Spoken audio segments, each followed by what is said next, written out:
ജാതി വിവേചനം ഉത്തരേന്ത്യയിൽ മാത്രമല്ല കേരളത്തിലുമുണ്ട്. കേരളത്തിൽ കണ്ണൂർ കമ്മ്യൂണിസ്റ്റ് പാർട്ടി കൊടികുത്തി വാഴുന്ന സ്ഥലത്ത് പോലുമുണ്ട്.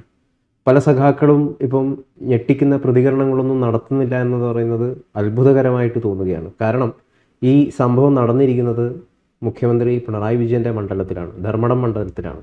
അഞ്ചരക്കണ്ടി ഡെൻ്റൽ കോളേജിലെ ഒരു വിദ്യാർത്ഥി നിതിൻ രാജാണ് ഈ വെള്ളിയാഴ്ച കോളേജ് കെട്ടിടത്തിൽ നിന്ന് ചാടി മരിച്ചത്. തിരുവനന്തപുരം നെടുമങ്ങാട് സ്വദേശിയായിരുന്നു. ഇപ്പം അവരുടെ ആ വീട്ടുകാരുടെയൊക്കെ കരച്ചിൽ വല്ലാത്ത സഹിക്കാൻ പറ്റാത്തതാണ്. അപ്പം ഇത് മുഖ്യമന്ത്രിയുടെ മണ്ഡലത്തിൽ നടക്കുന്നു എന്ന് പറയുന്നത് ഈ സംഭവത്തെ കൂടുതൽ പ്രശ്നവൽക്കരിക്കുന്നില്ലേ? അതായത് കഴിഞ്ഞ 10 വർഷം കൊണ്ട് കേരളത്തെ മാറ്റിമറിച്ചു എന്നും ആരുണ്ട് കൂടെ LDF ഉണ്ട് എന്ന് പറഞ്ഞുകൊണ്ട് വലിയ ബോർഡ് വെച്ച് കേരളമാണ് പരസ്യം ചെയ്യുകയും ചെയ്തിട്ടുള്ള പിണറായി വിജയൻ്റെ നാട്ടിൽ സ്വന്തം മണ്ഡലത്തിലാണ് ഇത് നടന്നത് എന്ന് പറയുമ്പോൾ ഇതിൻ്റെ ഗൗരവം വർദ്ധിക്കുകയാണ്. കമ്മ്യൂണിസ്റ്റ് പാർട്ടി വളരുമ്പോൾ അവിടെ ജാതി വിവേചനം ഉണ്ടാവില്ല, മനുഷ്യരായിട്ടേ കാണുള്ളൂ, ജാതിയില്ല മതമില്ല എന്ന് പറയുന്ന ഒരു പാർട്ടിയാണ് മാർക്സിസ്റ്റ് പാർട്ടി. വർഗരഹിത സമൂഹം എന്ന് പറയുന്നത് തൊഴിലാളി മുതലാളി എന്ന് മാത്രമേ 2 വിഭാഗമേ ഉള്ളൂ എന്നാണ് മാർക്സിൻ തിയറി പ്രകാരം. എന്നാൽ ജാതിയില്ല മതവുമില്ല, മനുഷ്യനാണ്, മനുഷ്യനായി കാണണമെന്നാണ്. ആ മനുഷ്യനായി കാണണം എന്ന് പറഞ്ഞ് പിണറായി എന്ന് പറയുന്ന സ്ഥലത്ത് തുടങ്ങിയ പാർട്ടിയാണ് കമ്മ്യൂണിസ്റ്റ് പാർട്ടി. ആ കമ്മ്യൂണിസ്റ്റ് പാർട്ടി പിന്നെ 2ആയി വളർന്നു. അവസാനം ഇതൊരു ബൂർഷ മുതലാളി പാർട്ടിയായി മാറി. ഇപ്പോൾ ബൂർഷ മുതലാളി പാർട്ടി ജാതി വിവേചനവും തുടങ്ങിയിരിക്കുന്നു എന്നുള്ളതിൻ്റെ ഏറ്റവും വലിയ തെളിവാണ് അഞ്ചരക്കണ്ടി ഡെൻ്റൽ കോളേജിൽ നടന്ന ഈ ക്രൂരമായ ആത്മഹത്യ എന്ന് പറഞ്ഞാൽ സ്വന്തം ടീച്ചേഴ്സും അതേപോലെ ചില സഹപാഠികളും ചേർന്നുകൊണ്ട് ഒരു ജാതിയിൽ താഴെയുള്ള SST വിഭാഗത്തിൽപ്പെട്ട ഒരു നിതിൻ രാജ് എന്ന കുട്ടിയെ നിരന്തരമായി അവഹേളിക്കുക, പട്ടീന്ന് വിളിക്കുക, പിന്നെ പലതരത്തിൽ വളരെ മോശപ്പെട്ട വാക്ക് ഉപയോഗിക്കുക, ഒന്നിനും കൊള്ളില്ല പറയുക, നിറം മോശമാണെന്ന് പറയുക, കറുപ്പ് നിറമല്ല നിന്നെക്കൊണ്ട് ആര് നോക്കും എന്നുള്ള വളരെ മോശമായ രൂപത്തിൽ ടീച്ചേഴ്സിൻ്റെ മുന്നിലും ടീച്ചേഴ്സിൻ്റെ ഹാളിൽ വെച്ചിട്ടും അതേപോലെ കുട്ടികളുടെ മുന്നിൽ വെച്ചും ഇത്ര അധിക്ഷേപം നടത്തുകയെന്ന് പറഞ്ഞാൽ സ്വാഭാവികമായിട്ടുണ്ടാകുന്ന ഒരു വികാരമാണ്. ജീവിക്കുന്നത് എന്തിനെ, മനുഷ്യനായി ജീവിക്കുന്നില്ലെങ്കിൽ എന്തിനെ, മരിക്കുന്നതാണ് ഇതിനേക്കാളും നല്ലത് എന്ന് കണ്ടിട്ടാണ് ആ മെഡിക്കൽ കോളേജിൻ്റെ മുകളിൽ നിന്ന് ചാടി മരിച്ചത്. ഇതിൻ്റെ 2 പേരുടെ പേരാണ് പറയുന്നത്. ഒന്ന് ഡോക്ടർ പ്രൊഫസർ റാമും പിന്നെ ഒരു സംഗീത നമ്പ്യാരാണെന്ന് പറയുമ്പോൾ തന്നെ ജാതിയിൽ ഉയർന്ന ജാതിപ്പെട്ട ആൾക്കാരാണ്. അപ്പോൾ ജാതിയിൽപ്പെട്ട ഉയർന്ന കിടക്കുന്ന ആൾക്കാരെന്ന് സ്വയം ചിന്തിക്കുന്ന ഇത്തരത്തിലുള്ള കഴിവേറികൾ എന്ന് നമുക്ക് പറയാൻ പറ്റും. അത്തരം ആളുകൾ ഇപ്പോഴും മനുഷ്യരായി കാണുന്നില്ല. മനുഷ്യരെ അവർ SC/ST ആണോ മറ്റേതാണോ നോക്കിയിട്ട് അവരെ അപഹസിക്കുകയാണ്. അതായത് പഠിത്തത്തിൽ അത് തോൽപ്പിക്കാൻ വേണ്ടി ശ്രമിക്കുകയാണ്. അവരെല്ലാ തരത്തിലും ഉപദ്രവിക്കുകയാണ്. അപ്പോൾ ഇത്തരം ആളുകളെ തീരെ ഇഷ്ടമില്ലാത്ത രൂപത്തിൽ മൃഗങ്ങളെ പോലെ കാണുന്നു എന്നുള്ളത് കൊണ്ട് തന്നെ ഈ വടക്കേന്ത്യയിൽ എന്താണോ നടക്കുന്നത് അത് ഇവിടെയും നടക്കുന്നു.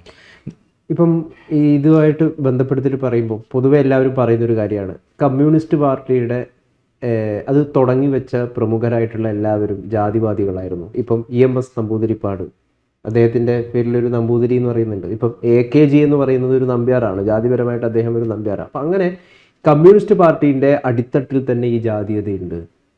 അവർ ജനിച്ചത് അതിലായിപ്പോയി എന്നതുകൊണ്ട് അവരെ കുറ്റപ്പെടുത്താൻ പറ്റില്ല. അവരുടെ പേര് ആ സമയത്ത് അങ്ങനെയായിരുന്നു. അതുതന്നെയാണ് അതിൻ്റെ മഹത്വവും. ആ പേര് പറഞ്ഞുള്ള ആൾ കമ്മ്യൂണിസ്റ്റ് പാർട്ടിയിൽ വരികയും അയാൾ ജാതി മതത്തിനപ്പുറത്തേക്ക് പ്രവർത്തിക്കുകയും ഈഴവരുടെയും താഴ്ന്ന ജാതിക്കാരുടെയും എന്ന് പറയുന്ന അവരുടെ വീടുകളിൽ അടക്കം താമസിക്കുകയും ഒളി പ്രവർത്തനങ്ങൾ നടത്തുകയും കമ്മ്യൂണിസ്റ്റ് പാർട്ടിയെ കെട്ടിപ്പടുക്കാൻ വേണ്ടി സ്വന്തം സ്വത്തുകൾ ദാനം ചെയ്യുകയും അങ്ങനെയുള്ള മഹത്പരമായ കാര്യങ്ങൾ ചെയ്താണ് EMS നമ്പൂരിപ്പാടായ ആൾ. അന്നത്തെ കാലത്ത് നമ്പൂരിപ്പാടായ ആൾ കമ്മ്യൂണിസ്റ്റ് പാർട്ടിയിൽ എത്താന്ന് പറഞ്ഞാൽ ഒരിക്കലും വരുന്ന ഒരു കാര്യമല്ല. അന്ന് നമ്പൂരിപ്പാട് എന്ന് പറഞ്ഞാൽ കോൺഗ്രസ് സംസ്കാരത്തിൽപ്പെട്ട ആൾക്കാരാണ്. അന്ന് ജാതിയിലും മതത്തിലൊക്കെ കുറേ താല്പര്യമുള്ള ഭാഗമായിരുന്നു കോൺഗ്രസ്. എന്നാൽ ജാതിയിലും മതത്തിലും താല്പര്യമില്ലാത്ത ആൾ പേര് അങ്ങനെ വന്നു എന്നുള്ളത് കാണിക്കുന്നത് തന്നെ അങ്ങനെ ആൾ കമ്മ്യൂണിസ്റ്റ് പാർട്ടി വന്നു എന്ന് പറയുന്നത് വലിയ മഹത്താണ്. അങ്ങനെ പറഞ്ഞില്ലായിരുന്നെങ്കിൽ ആ നമ്പൂരി ഭാഗത്തുള്ള ആൾക്കാരൊന്നും ഇതിലേക്ക് വരില്ല. ഈ ഉയർന്ന ജാതിയിൽപ്പെട്ട ആൾക്കാരൊന്നും കമ്മ്യൂണിസ്റ്റ് പാർട്ടിയിലേക്ക് വരില്ല. താഴ്ന്ന പീഡിത വർഗക്കാർക്ക് വേണ്ടിയിട്ടാണല്ലോ പോരാട്ടം നടത്തിയിട്ടുള്ളത് പാർട്ടി എന്ന് പറയുന്നത്. AK ഗോപാലനാണെങ്കിലും അതേപോലെയുള്ള EK നായനാരാണെങ്കിലും അങ്ങനെയുള്ള പ്രമുഖരായ ആളുകൾ, VS അച്യുതാനന്ദൻ അതേ സമയത്ത് ഈഴവനല്ലേ, ഗയാർ ഗൗരിയമ്മ ഈഴവയല്ലേ. അപ്പോൾ ഇതേപോലെയുള്ള എല്ലാ മേഖലകളിലുള്ള ആളുകളും ഉണ്ടായിട്ടുണ്ട്. അപ്പം എല്ലാ ജാതി, ഉയർന്ന ജാതി, താഴ്ന്ന ജാതി എന്നൊക്കെ പറയുന്ന എല്ലാ മേഖലകളിലുള്ള ആൾക്കാരും ഇതിലേക്ക് വന്നതുകൊണ്ടാണ് അത്രയും വേഗത്തിൽ ഇവിടെ പല പരിഷ്കാരങ്ങൾ വന്നത്. അന്ന് തൊട്ടുകൂടായ്മയില്ല സമയത്ത് EMS അടക്കമുള്ള ആളുകൾ നടത്തിയിട്ടുള്ള പല അതിനെതിരെയുള്ള പോരാട്ടങ്ങളുണ്ട്. എന്തിന് അമ്പലങ്ങളിലടക്കം കയറാൻ പാടില്ല എന്നുള്ള കാര്യങ്ങൾക്ക് അല്ലേ AK ഗോപാലനൊക്കെ വൈക്കത്ത് വന്ന് സത്യാഗ്രഹം ചെയ്തത്. അപ്പം ആ കാലഘട്ടത്തിൽ മനുഷ്യരാണ് എന്ന് ചിന്തിച്ചൊരു കാലഘട്ടമായിരുന്നു. പക്ഷേ പിന്നീട് അത് മാറി ഇപ്പോൾ പാർട്ടിയിൽ ഇപ്പോഴും ജാതി വ്യവസ്ഥ കൊട്ടിക്കൊത്തുന്നു എന്നുള്ളതിൻ്റെ ഏറ്റവും വലിയ തെളിവാണ് ഇവിടെ ഉണ്ടായുള്ള സംഭവം. നമുക്ക് അതിലപ്പുറത്തേക്ക് ഇതൊരു ഗുണ്ടാ മാഫിയ പ്രവർത്തനമാണ് ഇവിടെയൊക്കെ നടക്കുന്നത്. ജാതിക്ക് അപ്പുറം നടക്കുന്ന ഒരു ഗുണ്ടാ മാഫിയ. നമുക്കറിയാം പൂക്കാട്ടൂർ അവിടെ വെറ്റിനറി കോളേജിൽ ഒരു SFI വിദ്യാർത്ഥിയെ ഒരു സിദ്ധാർത്ഥനെ കൊന്നത് എന്താണ്? ഒരു കൂട്ടം SFI പ്രവർത്തകർ കൂട്ടത്തോടെ അദ്ദേഹത്തെ റാഗ് ചെയ്തു എന്നുള്ളതാണ്. എല്ലാ തരത്തിലും അധിക്ഷേപിച്ചു എന്നുള്ളതാണ്. അവസാനം കൊല്ലപ്പെട്ടു, കൊന്നതാണ് ശരിക്കും. എന്നിട്ട് അവസാനം എന്തായി? ഇന്നേവരെ എന്തെങ്കിലും അതിൻ്റെ അത് പ്രധാനപ്പെട്ട ആൾക്കാരെ അറസ്റ്റ് ചെയ്തിട്ടുണ്ടോ? ആ കേസിനെ അട്ടിമറിച്ചല്ലേ. ഇവിടെയും നടക്കാൻ പോകുന്നത് അങ്ങനെയായിരിക്കും. ഭരണം മാറുന്നില്ലെങ്കിൽ പിണറായി വിജയൻ്റെ മണ്ഡലത്തിലായതുകൊണ്ട് ഇവിടെയും നടക്കാൻ പോകുന്നത് തന്നെയാണ്. അപ്പം ഇവിടെ ജാതി വ്യവസ്ഥ ഇപ്പോഴും നടമാടുന്നത് എവിടെയാണ്? കേരളത്തിൽ കമ്മ്യൂണിസ്റ്റ് പ്രസ്ഥാനം ഉടലെടുത്തു എന്ന് പറയുന്ന പിണറായി എന്ന സ്ഥലത്താണ്, പാറപ്പുറത്താണ് അവിടെ കമ്മ്യൂണിസ്റ്റ് പ്രസ്ഥാനം തുടങ്ങിയതെന്ന് പറയുന്നത്. ആ സ്ഥലത്ത് സ്ഥിതി ചെയ്യുന്ന ആരാണ്? പിണറായി വിജയനാണ്, മുഖ്യമന്ത്രിയാണ്. ആ മുഖ്യമന്ത്രി മണ്ഡലത്തിൽ ഇതാണെങ്കിൽ സ്ഥിതിയെങ്കിൽ മറ്റുള്ള സ്ഥലത്ത് എന്തായിരിക്കും? ഇതിപ്പം പുറത്തു വന്നതുകൊണ്ട് ഇത് പുറത്തു വരാത്ത എത്ര സംഭവങ്ങൾ ഉണ്ടാകും. അപ്പോൾ ഇപ്പോഴും ഇത്തരം കാര്യങ്ങൾ നടമാടുന്നു. അതിന് യാതൊരു പിന്നോട്ടും മാറ്റമുണ്ടായിട്ടില്ല. നമ്മളെ വടക്കേ ഇന്ത്യനെ നമ്മൾ പലപ്പോഴും അപഹസിക്കുന്നു, അവിടെ അങ്ങനെയാണ് ഇങ്ങനെയാണെന്ന് പറഞ്ഞിട്ട്. പക്ഷെ അവിടത്തേക്കാൾ ഭീകരമായ, വളരെ മോശമായ, മനുഷ്യരല്ലാത്ത കാണുന്ന ഒരു വിഭാഗം കേരളത്തിലുണ്ട് എന്നുള്ളതാണ് ഇത് തെളിയിക്കുന്നത്. ഈ അധ്യാപകരെ അതേപോലെ ഇതിൽ ഉൾപ്പെട്ട വിദ്യാർത്ഥികളെ മാതൃകാപരമായി ശിക്ഷിച്ചില്ലെങ്കിൽ ഇത് വീണ്ടും വർദ്ധിക്കും. മറ്റുള്ളവർക്ക് അത് ഇതേപോലെ പ്രചോദനമായിരിക്കും. ഇതൊക്കെ എത്രയേ ഉള്ളൂ എന്ന് കാണും. ഒരു നാളെ ഡോക്ടറായി വരും എന്നുള്ള പ്രതീക്ഷയോടുകൂടി പറഞ്ഞയച്ച സ്വന്തം മകൻ്റെ ശവശരീരം ബോഡി കണ്ടിട്ട് ആർത്തലയ്ക്കുന്ന ആ മാതാപിതാക്കളുടെ കരച്ചിൽ കേരളം മുഴുവൻ കേട്ടില്ലെങ്കിൽ ഇതുപോലെയുള്ള സംഭവങ്ങൾ ഇനിയും ഉണ്ടാവും എന്നുള്ള കാര്യത്തിൽ സംശയമില്ല. ഇപ്പം മധുവിനെ അടിച്ചു കൊന്നത് വിശന്നിട്ട് ഭക്ഷണം മോഷ്ടിച്ചതിൻ്റെ പുറത്ത് ആൾക്കൂട്ട മർദ്ദനമായിരുന്നു. അത് നടന്നത് ഈ കേരളത്തിലാണ്. ഞാൻ അവരുടെ സിസ്റ്ററെ കണ്ടിരുന്നു ഒരു ഫംഗ്ഷൻ, ഒരു ചടങ്ങിൽ വെച്ചിട്ട്. അവരെന്നോട് പറഞ്ഞത് മധു മോഷ്ടിച്ചിട്ടില്ല, മോഷ്ടാവാക്കി മാറ്റിയതാണ്, തല്ലിക്കൊന്നതാണ്. അവിടുത്തെ പ്രമാണിമാരാണ് അതിൻ്റെ ഉള്ളിൽ. ഇപ്പോഴും അതിലുള്ള ഫുൾ പ്രതികളെ കയ്യിൽപ്പെടുത്തിയിട്ടില്ല. പലരും രക്ഷപ്പെട്ടു. അവർക്ക് ഹൈക്കോടതിയിൽ നിന്ന് അതിനുള്ള സൗകര്യങ്ങൾ ഒരുക്കി കൊടുത്തു എന്നൊക്കെയുള്ളതാണ്. അതിന് അർത്ഥം എന്താണ്? ഇവിടെ നിയമവ്യവസ്ഥ പലപ്പോഴും ഇത്തരമുള്ള ആളുകൾക്ക് വേണ്ടി പ്രവർത്തിക്കുന്നില്ല. പോലീസ് അതിനെ മുകളിൽ നിന്നുള്ള സമ്മർദ്ദപ്രകാരം അട്ടിമറിക്കപ്പെടുന്നു എന്നുള്ളതാണ് നമ്മളെ കാണിക്കുന്നത്. ശരിയായ വിധത്തിൽ പ്രോസിക്യൂഷൻ പ്രവർത്തിക്കുന്നില്ല, പോലീസ് പ്രവർത്തിക്കുക, തെളിവ് ശേഖരിക്കുന്നില്ല എന്നുള്ളതാണ് എന്നോട് മധുവിൻ്റെ സിസ്റ്റർ പറഞ്ഞത്. അതിനർത്ഥം എന്താണ്? മധുവിൻ്റെ മരണം എന്ന് പറയുന്നത് നമ്മളെല്ലാവരും വളരെ ഞെട്ടിച്ചൊരു സംഭവമാണ്. വളരെ ക്രൂരമായ മർദ്ദനമാണ്. ഒരു ഭക്ഷണത്തിന് വേണ്ടി മോഷ്ടിച്ചു എന്ന് പറയുന്ന ഒരാളെ നമ്മൾ കാണുമ്പോൾ, ഇങ്ങനെ അടിച്ചു കൊല്ലുമ്പോൾ, അതൊരു അവിടെ പട്ടികവർഗത്തിൽപ്പെട്ട ആദിവാസിയിൽപ്പെട്ട ആളായതുകൊണ്ടല്ലേ അങ്ങനെ ചെയ്യുന്നത്? ആരും ചോദിക്കാനും പറയാനും ഇല്ല എന്നുള്ള അവസ്ഥ കൊണ്ടല്ലേ? അപ്പം ഇത് നമ്മുടെ നാട്ടിലെ മനുഷ്യന്മാരുടെ ഒരു മാനസികാവസ്ഥയാണ് ഇത്തരം കാര്യങ്ങൾ. അതിലെത്ര വിദ്യാഭ്യാസം ഉയർന്നതാണെങ്കിലും മനുഷ്യനായി തീർന്നില്ല. എന്ത് വിദ്യാഭ്യാസം കിട്ടിയിട്ട് എന്താ കാര്യം? ഇവിടെ 2 പ്രൊഫസർമാരാണ് 1ഉം 2ഉം പ്രതികളായി മുന്നിൽ നിൽക്കുന്നത്. അപ്പോൾ അവരൊക്കെ നമ്മുടെ സംസ്കാരം പഠിപ്പിക്കേണ്ട ആൾക്കാരാണ്. എന്ത് ഡെൻ്റൽ കോളേജിൽ എന്ത് പല്ലിനെക്കുറിച്ച് പഠിപ്പിച്ചാലും, വായയെക്കുറിച്ച് എന്ത് പഠിപ്പിച്ചാലും അതിലപ്പുറത്തേക്ക് എല്ലാ മനുഷ്യരും വായ ഒന്നാണ്, പല്ലൊന്നാണെന്നും അതിൽ ജാതി മതമൊന്നും ഇല്ലെന്ന്, ബ്ലഡ് ഒന്നാണെന്ന് പഠിപ്പിക്കാൻ കൂടെ മാനസികാവസ്ഥ അവർക്ക് ഉണ്ടാവണം. അപ്പം ഇവരൊക്കെ തന്നെ ഇപ്പോഴും മനുഷ്യരായിട്ടല്ല മൃഗങ്ങളായിട്ട് ജീവിക്കുന്നു കേരളത്തിൽ.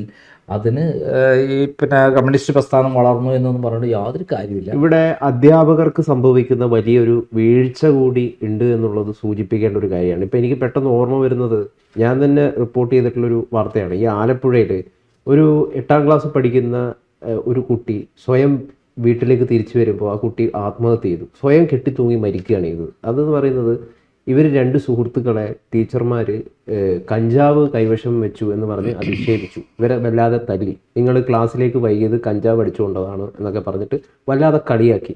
പിന്നീട് പേടിച്ചുകൊണ്ട് ഈ കുട്ടി വീട്ടിലേക്ക് തിരിച്ചു പോവുകയും സ്വയം ബെഡ്റൂമിൽ കെട്ടിത്തൂങ്ങി ചാവുകയാണ് ചെയ്തത്. അതും വെറും 8ാം ക്ലാസ് പഠിക്കുന്ന കുട്ടി. അല്ല, ടീച്ചേഴ്സ് വളരെ ശ്രദ്ധിക്കേണ്ടതുണ്ട്. കുട്ടികളെ ശിക്ഷിക്കേണ്ട എന്നുള്ളതല്ല, അവർക്ക് മനസ്സിന് മുറിവേൽക്കുന്ന രൂപത്തിൽ ശിക്ഷിക്കരുത്. അവർക്ക് തോന്നണം ശിക്ഷിച്ചത് അവരുടെ നന്മയ്ക്ക് വേണ്ടിയിട്ടാണ് ശിക്ഷിച്ചത്, നന്മയ്ക്ക് വേണ്ടിയിട്ടാണ് പറഞ്ഞത് എന്നുള്ള ഒരു ധാരണ അവർക്ക് തന്നെ വേണം. മനഃപൂർവ്വം മറ്റുള്ളവരെ മുന്നിൽ അധിക്ഷേപിക്കുകയും മറ്റുള്ളവരുടെ മുന്നിൽ വളരെ മോശക്കാരനാക്കുകയും ഒക്കെ ചെയ്യുമ്പോൾ അത് കുട്ടികളുടെ മനസ്സിൽ വലിയ മുറിവേൽക്കും. കുട്ടികളുടെ മനഃശാസ്ത്രം കൃത്യമായി പഠിക്കേണ്ട ഉത്തരവാദിത്തം ടീച്ചേഴ്സിനുണ്ട്. അങ്ങനെ പഠിക്കാത്ത ടീച്ചേഴ്സ് അഹംഭാവവും ധിക്കാരവും കാണിച്ച് ഇത്തരം കാര്യങ്ങൾ കാണിക്കുമ്പോൾ ഇത്തരത്തിലുള്ള തിരിച്ചടികൾ ഉണ്ടാവും ഉറപ്പാണ്. ഇപ്പോൾ ഈ ടീച്ചേഴ്സ് എത്രമാത്രം ഗുരുതരമായ കുറ്റമാണ് ചെയ്തത്, അതിന് പകരം അവനെ വിളിച്ചു വരുത്തി അവൻ്റെ എന്തെങ്കിലും തകരാറുണ്ടെങ്കിൽ പറഞ്ഞ് മനസ്സിലാക്കി നല്ല രൂപത്തിൽ ഉപദേശിച്ച് അങ്ങനെ വളർത്തണം. അങ്ങനെയാണ് ടീച്ചേഴ്സ് ആവേണ്ടത്. എൻ്റെയൊക്കെ ജീവിതത്തിൽ ടീച്ചേഴ്സ് എന്ന് പറഞ്ഞാൽ എനിക്ക് അങ്ങനെ ഉണ്ടായിട്ടുള്ളൂ. കുട്ടിപ്രായം മുതൽ എന്നോട് സ്നേഹവും കരുതലും, എനിക്ക് എന്തെങ്കിലും ഇതുണ്ടെങ്കിൽ തെറ്റുണ്ട്, കൈക്ക് അടിയും കിട്ടിയിട്ടുണ്ട്. പക്ഷെ അടിച്ച ടീച്ചർമാരുടെ മുമ്പ് സ്നേഹം തോന്നും. നമ്മൾ കുരുത്തക്കേട് കാണിച്ചിട്ടല്ലേ അടിച്ചതെന്നുള്ളതാണ്. ഞാൻ കുട്ടിപ്രായത്ത് 5ാം ക്ലാസ്സിലാന്ന് തോന്നുന്നു, ഉച്ചയ്ക്ക് എല്ലാവരും പോയ സമയത്ത് ഇന്ന ടീച്ചർ രാവിലെ ചീത്ത പറഞ്ഞു എന്നുള്ളതിൻ്റെ പേരിൽ പിറ്റേ ദിവസം ഉച്ചയ്ക്ക് ഞാൻ എന്ത് ചെയ്തു, നായ്ക്കുറിനപ്പൊടി കൊണ്ടുപോയിട്ട് തളിച്ചിട്ടുണ്ട്. പിന്നെ എല്ലാവരും ഇതാക്കിയപ്പോൾ എൻ്റെ കയ്യിൽ എൻ്റെ ഇതിലാണ് പുസ്തകത്തിനുള്ളിൽ നായ്ക്കുറിനപ്പൊടീൻ്റെ ഇത് കണ്ടെത്തുകയും എനിക്ക് പുതിയ തല്ല് കിട്ടിയിട്ടുണ്ട്. പക്ഷെ ആ തല്ല് എനിക്ക് ഓർമ്മിക്കുന്നത് എൻ്റെ നന്മയ്ക്ക് വേണ്ടിയിട്ടാണ്. ഞാൻ അത്രയും കുരുത്തക്കട കാണിച്ചിട്ടുണ്ട്. പക്ഷെ ടീച്ചർ തുള്ളിക്കളിക്കുന്ന നായ്ക്കുറിനപ്പൊടി മേലൊക്കെയായിട്ട് ചാടി കളിക്കുന്നൊക്കെ അത് എനിക്ക് താൽക്കാലികം ഉണ്ടായി. പിന്നെ എനിക്കും സങ്കടമായി, ഞാൻ ചെയ്ത് മഹാതെറ്റാണ്. എനിക്ക് പുതിയ തല്ല് കിട്ടി. അവിടെ നിന്ന് മാത്രമല്ല വീട്ടിൽ നിന്നും തല്ല് കിട്ടി. പക്ഷെ ആ തല്ല് എന്താണ്, നമ്മളെ നന്മയ്ക്ക് വേണ്ടിയിട്ടുള്ളതല്ലാണെന്ന് നമുക്ക് ബോധ്യപ്പെട്ടിട്ടുണ്ട്. ആ ടീച്ചർ എന്നെ പിറ്റേ ദിവസം വിളിച്ചു വരുത്തി സ്നേഹപൂർവ്വം എന്നോട് എന്താണ് ഇത്ര വിദ്വേഷം, എന്തിനാണ് കാണിച്ചത് എന്ന് പറയുന്ന വാക്കിലൂടെ തന്നെയുണ്ട് നമുക്ക് നമ്മൾ ചെയ്തത് തെറ്റാണെന്നും അതിന് കിട്ടിയ അടി, നല്ല അടി, കൈയൊക്കെ അടിച്ച് പൊളിച്ചിട്ട് ഇരുന്ന ടീച്ചറായിരുന്നു. പക്ഷേ ടീച്ചർ തന്നെതായി. അങ്ങനെ ആ സ്നേഹം നമുക്ക് സ്വയം പകർന്നു തരുന്ന ആൾക്കാരാണ് ടീച്ചേഴ്സ്. അവരൊരിക്കലും നമ്മൾ ജീവിതകാലത്ത് ഒരിക്കലും മറക്കില്ല. മാതാപിതാ ഗുരു ദൈവം എന്ന് പറയുന്ന പോലെ ടീച്ചേഴ്സും അതേപോലെ ഒരു ദൈവങ്ങൾ തന്നെയാണ്. അവർ നമുക്ക് പറഞ്ഞു തരുന്ന മാതൃകാപരമായ കാര്യങ്ങൾ, അവർ അതേപോലെ ശിക്ഷിക്കാനുള്ള അധികാരം അവർക്കുണ്ട്. അത് അനുഭവിച്ചുള്ള ഒരാളെന്ന രൂപത്തിൽ ഈ കുട്ടിയോട് അങ്ങനെയല്ല പെരുമാറിയിട്ടുള്ളത്. ആ കുട്ടിയോട് അതിന് മനുഷ്യനല്ല, നീ ഒരു മൃഗത്തിനേക്കാൾ കഷ്ടമാണ്, നീ കറുത്തവനാണ്, നിന്നെ കാണാൻ കൊള്ളില്ല, പിന്നെ അങ്ങനെ തോന്നി വളരെ മോശമായ മ്ലേച്ഛമായ രൂപത്തിൽ സംസാരിച്ചു എന്നുള്ളതാണ് പറയുന്നത്. അപ്പോൾ അതൊന്നും ഒരിക്കലും ഒരു മനുഷ്യരായ ടീച്ചേഴ്സ് അല്ല, അവരാണ് മൃഗങ്ങൾ എന്നുള്ളതാണ് സത്യം. കമ്മ്യൂണിസ്റ്റ് പാർട്ടിക്കുള്ളിൽ ഈ ജാതിപരമായിട്ടുള്ള വേർതിരിവുകൾ പ്രശ്നങ്ങൾ സൃഷ്ടിക്കുന്നില്ല. ഒരു കാലഘട്ടത്തിലൊന്നും അങ്ങനെയൊന്നുമില്ല. ഞാൻ കമ്മ്യൂണിസ്റ്റ് പാർട്ടിയിൽ പ്രവർത്തിക്കുക. എൻ്റെ പിതാവ് അതിലെ പഴയ നായർ തറവാടിലെ പ്രമുഖനായ ഒരാളാണ്. ഞാനും എൻ്റെ പിതാവും എല്ലാം തന്നെ. കാരണം സാമൂതിരി ഗുരുവായൂരപ്പങ്കാളത്ത് തട്ടകത്തിൽ ജനിച്ച് എല്ലാത്തരം സൗഭാഗ്യങ്ങൾ അനുഭവിച്ച വലിയ നായർ തറവാട് ജനിച്ച് ഉള്ള ആൾക്കാർ. പക്ഷെ നമുക്ക് എൻ്റെ പിതാവ് പഠിപ്പിച്ചത് മനുഷ്യരാണ് എല്ലാവരും, ജാതിയില്ല, മതമില്ല. അവിടെ ഞങ്ങൾക്ക് ധാരാളം സ്ഥലമുണ്ടായിരുന്നു, കൃഷി ഉണ്ടായിരുന്നു. അവിടെ വരുന്ന ആൾക്കാരുടെയൊക്കെ അമ്മേനെ അച്ഛനൊക്കെ തമ്പരാ എന്ന് വിളിച്ചു വരുമ്പോഴും അവർ അച്ഛനമ്മയൊക്കെ അവരോട് കാണിക്കുന്ന സ്നേഹവും പരിഗണനയും ഒരു മനുഷ്യരായിട്ടാണ്. അതാണ് നമ്മളെ പഠിപ്പിക്കുന്നത്. അപ്പോൾ ജാതി ഉണ്ട്, അതേസമയത്ത് എല്ലാവരും അങ്ങനെയാണെന്ന് നമുക്ക് കരുതാൻ പറ്റില്ല. ഏത് പാർട്ടിയിൽ വന്നാലും, കോൺഗ്രസ് ആയാലും BJP ആയാലും കമ്മ്യൂണിസ്റ്റ് ആയാലും, ഇതിലൊക്കെ തന്നെ എല്ലാം പഠിപ്പിക്കുന്നത് ബേസിക് ചെയ്തിട്ടാണെങ്കിലും മനുഷ്യർ സ്വയം എല്ലാവരും അതേപോലെ ആവണമെന്നില്ല. അപ്പോൾ അത്ര ആളുകളെ കണ്ടെത്തി അവരെ തിരുത്തിക്കാനുള്ള പരിപാടി നടത്തേണ്ടതും ഈ സംഘടനകളാണ്. പക്ഷെ അതിലേക്ക് എത്തിപ്പെടുന്നില്ല. ഇത്തരത്തിലുള്ള സംഭവങ്ങൾ ഒറ്റപ്പെട്ടതല്ല എന്ന് തെളിയിക്കുന്നതാണ് അഞ്ചരക്കണ്ടി മെഡിക്കൽ കോളേജിലെ ഈ സംഭവം. ധാരാളം സംഭവങ്ങൾ ഉണ്ടാകുന്ന, എല്ലാവരും ആത്മഹത്യയില്ലല്ലോ. അപ്പം നേരത്തെ ഉണ്ടായ അനുഭവങ്ങളെ ഹരം കൊണ്ടുള്ള ആൾക്കാരാണ് ടീച്ചേഴ്സ്. പുതുതായി പറഞ്ഞതല്ല, പണ്ടേ പറഞ്ഞിട്ടുണ്ട്. ഒന്നും കൂടെ ഇത്തരം കാര്യങ്ങൾക്ക് ഒന്നും കൂടെ അവർക്കൊരു ആനന്ദം കണ്ടെത്താൻ അവർ ചെയ്യുന്നു. ഇപ്പം പിണറായി വിജയന് നേരെ വരുന്ന പല വിമർശനങ്ങളെയും ഇവർ പ്രതിരോധിക്കുന്നത് എങ്ങനെയാണെന്ന് വെച്ച് കഴിഞ്ഞാൽ, പിണറായി വിജയൻ ജാതിയിൽ താഴ്ന്ന ഒരാളാണ്, അതുകൊണ്ടാണ് ഇത്രയും വിമർശനങ്ങൾ അദ്ദേഹത്തിന് നേരെ വരുന്നത് എന്നൊക്കെ പറയാറുണ്ട്. അദ്ദേഹം ജാതിയിൽ താഴ്ന്ന ആളായിട്ടല്ല, അദ്ദേഹം ചെത്തുകാരൻ കോരൻ്റെ മകനായിട്ടല്ല നമ്മൾ കാണുന്നത്. അദ്ദേഹം കമ്മ്യൂണിസ്റ്റ് പാർട്ടിയുടെ നേതാവായിട്ടാണ്. അപ്പോൾ അതിൻ്റെ ക്വാളിറ്റി അദ്ദേഹം കാണിക്കണം. ഡാഷ് മോനെ എന്ന് തെമ്മാടിത്തം പറയുന്ന, പച്ചത്തെറി പറയുന്ന ഒരു കമ്മ്യൂണിസ്റ്റ് നേതാവായിട്ടല്ല, മുഖ്യമന്ത്രിയായിട്ടല്ല നമ്മൾ കാണുന്നത്. സമൂഹത്തിലെ എല്ലാവർക്കും വേണ്ടി ഉച്ചനീചത്വങ്ങൾക്കെതിരെ പോരാടുന്ന, തൊഴിലാളി, കർഷകർ തുടങ്ങി പീഡിത വർഗ്ഗക്കാർക്ക് വേണ്ടി പോരാടുന്ന, സമൂഹത്തിലെ വർഗരഹിത സമൂഹം ഉണ്ടാക്കാൻ പ്രവർത്തിക്കുന്ന, മനുഷ്യനായി മാത്രമാണ് എന്ന് ചിന്തിക്കുന്ന ഒരാളായിട്ടാണ് നമ്മൾ അദ്ദേഹത്തെ കാണുന്നത്. പക്ഷെ അദ്ദേഹം അങ്ങനെയല്ല. അദ്ദേഹം കുത്തക ബൂർഷാസി സംസ്കാരത്തിൻ്റെ പഴയ നായർ തറവാടിലെ മാടമ്പിത്തരത്തിൻ്റെ അഹങ്കാരം പേറി നടക്കുന്ന ഒരു താഴ്ന്ന ജാതിയെന്ന് ഞാൻ പറയുന്നില്ല, അങ്ങനെയുള്ള മനോഭാവമുള്ള ഒരു വൃത്തികെട്ട മനസ്സിൻ്റെ ഉടമയാണ് അദ്ദേഹം എന്ന് ഞാൻ പറയുന്നു. അത് എൻ്റെ അനുഭവം കൊണ്ട് പറയുന്നതാണ്.